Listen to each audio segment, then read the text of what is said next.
চমৎকার গোলাপি রঙে রাঙানো যেই পুষ্প মঞ্জুরি আপনারা লক্ষ্য করছেন, এটি কিন্তু প্রাকৃতিক চিকিৎসায় ব্যবহৃত অত্যন্ত সুপরিচিত এবং চমৎকার গুণাগুণ সম্পন্ন একটি ঔষধি উদ্ভিদ।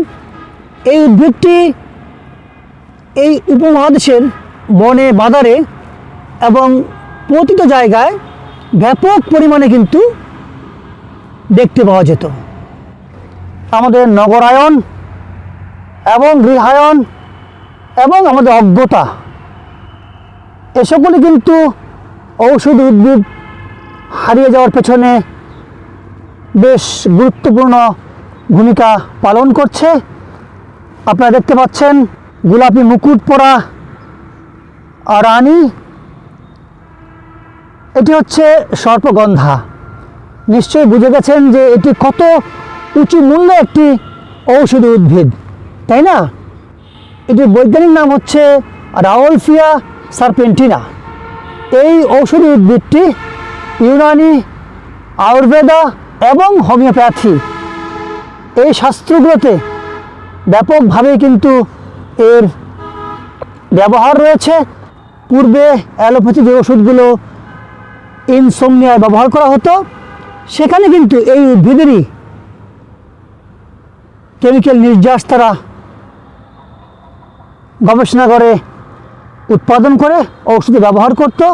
এই সেই রাওলফিয়া সারপেন্টিনা, এটি ইউনানি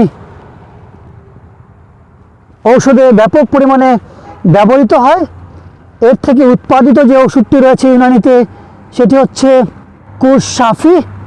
এটি ব্যবহৃত হয় ইনসোমনিয়াতে, অর্থাৎ যাদের ঘুমের সমস্যা রয়েছে এবং যাদের মধ্যে কিছুটা পাগলামি কাজ করে, তাদের ক্ষেত্রে কিন্তু আমরা এই ওষুধটির যে শিকড় সেটি ব্যবহার করে থাকি। আপনারা জানেন যে এই যে সর্পগন্ধা রয়েছে, এর শিকড়েই কিন্তু মূলত এর অ্যালকালয়েডগুলো রয়েছে। যেমন গুরুত্বপূর্ণ দুটি অ্যালকালয়েড হচ্ছে অ্যাজমালিন, অ্যাজমালিনিন।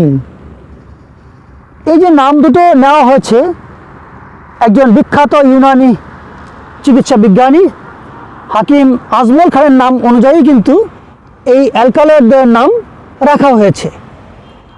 আরও একটি বিষয় আপনাদের জানিয়ে দিচ্ছি, এই গাছের যে শিকড়, এটি কিন্তু গাছ লাগিয়ে যদি কেউ চায় যে শিকড় ব্যবহার করে ফেলবে 6 মাস পরেই, এটা নিতান্তই ভুল সিদ্ধান্ত হবে।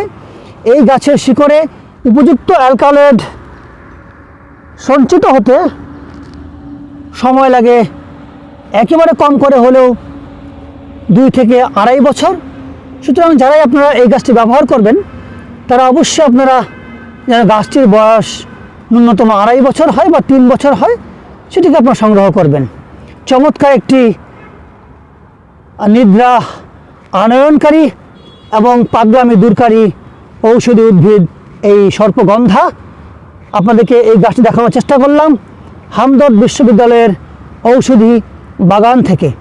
সকলেই ভালো থাকবেন। আবারও দেখা হবে হয়তো অন্য কোনো একটি ঔষধি উদ্ভিদ নিয়ে। আল্লাহ হাফেজ।